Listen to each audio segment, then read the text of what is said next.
Halo teman-teman, selamat datang di channel Catatan Dokter. Pada video kali ini, kita akan membahas mengenai batuk pada anak yang tak kunjung sembuh dan harus diwaspadai terhadap 5 penyakit ini. Batuk pada anak memang hal yang umum terjadi, namun jika batuk tersebut tak kunjung sembuh dalam jangka waktu yang lama, maka ada kemungkinan bahwa anak mengalami penyakit yang lebih serius. Berikut ini adalah 5 penyakit yang harus diwaspadai jika anak mengalami batuk yang tak kunjung sembuh. Asma. Asma adalah penyakit saluran napas yang menyebabkan sesak napas, batuk dan dada terasa berat. Jika anak mengalami batuk yang tak kunjung sembuh dan disertai dengan sesak napas, maka perlu segera membawa anak ke dokter untuk mendapatkan pengobatan yang tepat. Infeksi tenggorokan. Infeksi pada tenggorokan seperti radang amandel atau faringitis juga bisa menyebabkan batuk yang tak kunjung sembuh pada anak. Gejala lain yang muncul biasanya adalah sakit tenggorokan, demam, dan suara serak. Pneumonia.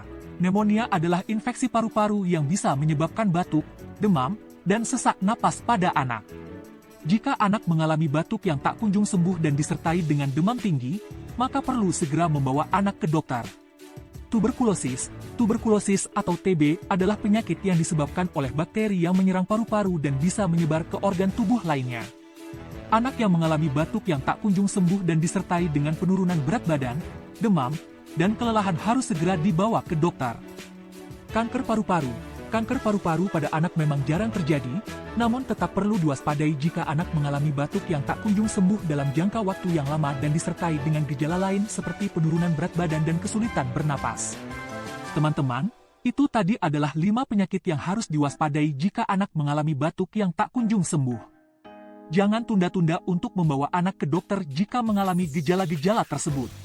Semoga informasi ini bermanfaat untuk kita semua. Terima kasih telah menonton video ini, sampai jumpa pada video selanjutnya di channel Catatan Dokter.